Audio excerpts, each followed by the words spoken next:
Pero él me prometió que iba a cambiar. Cada vez que me arreglaba, él se ponía muy celoso y me prohibía salir. Ayer llegó borracho a la casa y me pegó toda la noche. Luego, ya no recuerdo nada más. Evita el feminicidio. Llama a la línea 100. Wow. Bueno, este video que acabamos de ver es la gráfica de lamentablemente casos que se registran a diario. Creo que, si no estoy equivocada, ya me van a corregir, pero nuestro país está entre los índices de mayor violencia de género, mayor violencia contra la mujer. Pero bueno, vamos a presentar a nuestra invitada para hablar sobre este tema ampliamente. Estamos con Ana María Mendieta, que es viceministra de la Mujer. ¿Cómo estás, Ana María? ¿Qué tal, Ana María? ¿Cómo te va? Muy buenos días. Gracias por la invitación, Cecilia, Oscar. Gracias a ti por estar aquí. En efecto, nuestro país está como que, lamentablemente, con un gran índice de violencia en estadísticas, ¿no? Efectivamente, nuestro país tiene índices muy altos de violencia contra la mujer. Tenemos un índice alto en feminicidio. La intención de todos los organismos del Estado y de todas las sociedades disminuir estos índices hasta lograr erradicarlos. Sabemos que ese es un trabajo duro, no es un trabajo únicamente del Ministerio de la Mujer, sino que involucra a todos los sectores y a todas las instituciones públicas y privadas y a toda la sociedad para enfrentar este terrible flagelo que cada día cobra más víctimas. Claro, es un ranking en el que podríamos estar como entre los primeros y por el que no nos podemos sentir orgullosos. Pero eso es consecuencia, como decíamos hace un rato, de cultura, mala educación, mala costumbre, silencios, porque lo que tenemos que hacer es revertirlo, y para revertirlo hay que hablar, no hay que tener miedo, ¿verdad? Eso es lo que hay que hacer, alzar la voz. Efectivamente, como bien ha señalado, este es un tema cultural. A la base de la violencia contra la mujer está el tema de discriminación, y el tema de discriminación tiene que ver con un tema de patrones culturales, de estereotipos que nosotros tenemos ya internalizados, todo este sistema de creencias y valores, ¿no?, que está a la base de esta violencia. Como han visto en el tema de nuestra campaña, estamos señalando a la mujer no es un objeto, porque justamente lo que queremos es romper con esos estereotipos machistas, sexistas, que le atribuyen a la mujer esta condición de objeto. O sea, la mujer está allí porque es un objeto propiedad del varón, y el varón puede disponer y hacer con ella lo que quiere, y llegar incluso hasta disponer de su vida. ¿Por qué? Porque es su propiedad, pues es un objeto. Y frente a eso tenemos varios ejemplos con los que ya estamos mal acostumbrados a crecer y a vivir. Lo decía también en el corte. Desde chiquitas, a algunas familias, a las niñas se les enseña a conseguir un buen partido. Se les enseña a que los hombrecitos son los que van a la calle y las mujercitas al hogar.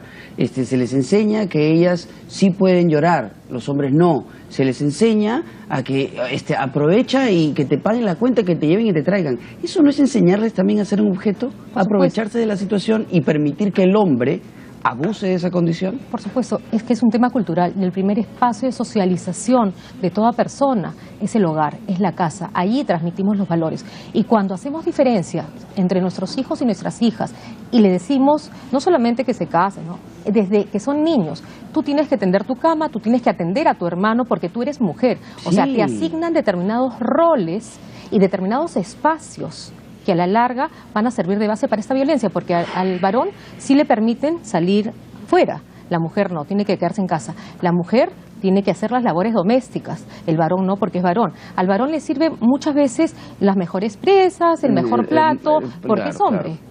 Necesita más, ¿no? Entonces, esos son estereotipos que tenemos que romper, porque el primer lugar donde se origina la discriminación es en el hogar, y transmitimos esos patrones discriminatorios, esta desigualdad, en lugar de criar a nuestros hijos e hijas en igualdad, en relaciones democráticas e igualitarias, para que entiendan que el otro, la otra, es igual en derechos. Podremos tener... Igual en derechos. En derechos. Tenemos los mismos derechos, claro, y el mismo deber. Pero no somos iguales. De cuidarnos, de respetarnos y de no cruzar esas líneas que nos hacen ser justamente individuos y autónomos. Perfecto. Pero somos diferentes, digamos, en género, nada más. Claro. Somos diferentes biológicamente, ¿no? Somos diferentes biológicamente, las mujeres están preparadas para determinadas funciones biológicas, los varones también.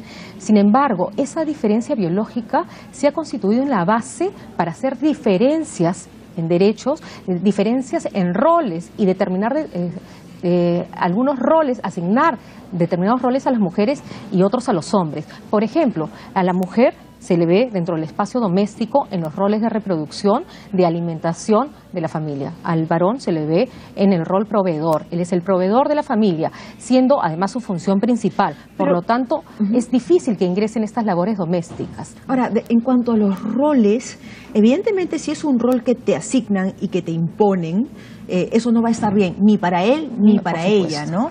Pero si es un rol que tú decides asumir y estás contenta o contento con lo que estás haciendo, no habría mayor problema. Y esto me lleva un poco a también hacer la pregunta, ¿desde cuándo se origina o se implanta este tipo de, digamos, comportamiento? Porque tú dices son patrones culturales. Sin embargo, este patrón cultural se remonta ¿hasta dónde? Porque digamos, en las bases del imperio incaico, incluso yendo más atrás de las culturas pre-incas, habían roles que sí estaban bien determinados, pero que se realizaban con gusto, en los cuales había, digamos, una igualdad entre varón y mujer, en el sentido de que cada quien tenía responsabilidades y eran muy organizados y funcionaban de manera muy organizada, ¿no? Y no había, digamos, esta cosificación, ni mucho menos. Entonces, esto definitivamente ha venido también con la modernidad, o en todo caso es una influencia occidental. Mira, te extiendo la pregunta un poco, remontándonos, siguiéndonos. El sexismo ha existido siempre. Si tú te remontas a la historia de cualquier civilización, siempre vas a ver allá un dominio del hombre sobre la mujer, considerar al hombre superior a la mujer. Y eso ha determinado una organización social. Por eso el tema de que estén bien organizadas las sociedades y con roles atribuidos tampoco demuestra que haya habido una igualdad. Lo que te demuestra es que hay una organización en base a una estructura donde el varón es superior a la mujer. El tema es que si están contentos, pero tienen la opción de decidir, yo hago esto o hago el otro, allí hay realmente igualdad, porque tú puedes decir, yo estudio una carrera o yo me dedico a las labores domésticas porque es tu opción, pero allí donde te lo impone la sociedad y viene determinado, como por ejemplo, si en tu casa te dicen, no, tú no vas a estudiar porque tú te vas a casar y vas a tener hijos, ¿cuál es tu opción? Pero si te dicen, mira, tienes la posibilidad de estudiar, anda, estudia, prueba, si después, luego, no quieres continuar con la vida profesional, ok, pero tienes la opción. Allí donde no tienes la opción, ese es el problema. Pero además el problema viene de pensar en la base de la estructura, es que el varón es superior a la mujer y tiene derechos superiores. La mujer no tiene todos los derechos del varón. Por eso es que el varón puede determinar si trabajas o no trabajas, si sales o no sales. Y te cuento, o sea, las normas han cambiado y han cambiado muchísimo. En el año 84 se dio el nuevo Código Civil con normas ya de avanzada para esa época para lo que era el matrimonio. Porque antes del Código del 84 era el varón el que decidía solo dónde se constituía el domicilio matrimonial, el domicilio conyugal. Si había discusión, el hombre decidía. El hombre decidía si la mujer trabajaba y le otorgaba permiso. Ya con el Código del 84 esto cambia y se decide como un acuerdo, y si no hay acuerdo es el juez, y la mujer decide si trabaja o no. Esto cambia la ley, este tipo pero de cosas, acá... claro, evidentemente loco, ¿no? sí, O sea, ¿no? a mí cuando yo escucho esas referencias o me cuentan estos pasajes de la historia, me dan hasta escalofríos, porque digo, qué reblandecidos hemos sido en algún momento, sobre todo los hombres, para imponernos a leyes o a reglas, normas como ese tipo, ¿no? Pero, y lo peor incluso de todo es que... esto de pertenecer, o sea, tú te casas con una persona, perfecto. Claro. Yo me caso porque quiero pasar mi vida contigo, pero no soy de la otra persona. Qué terrible, ¿no? Ay, no, es que yo soy la señora de... Tú no eres la señora de nada, eres mi esposa y yo soy tu esposo y punto. Y vamos juntos a algún lado y vamos juntos al otro lado o vamos separados.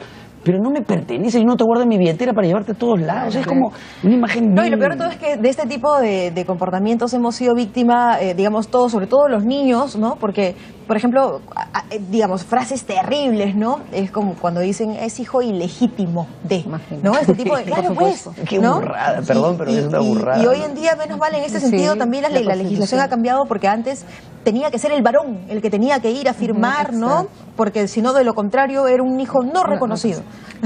Sí, pero bueno, yo te cuento un tema peor, ¿no? El Código Penal, hasta el año 91, que felizmente fue modificado, permitía, ¿no?, la violación dentro del matrimonio. O sea, tú eras un objeto a disposición de la pareja, ¿no? Porque era dentro del matrimonio. Porque era dentro del matrimonio y era una obligación conyugal, un deber, deber conyugal.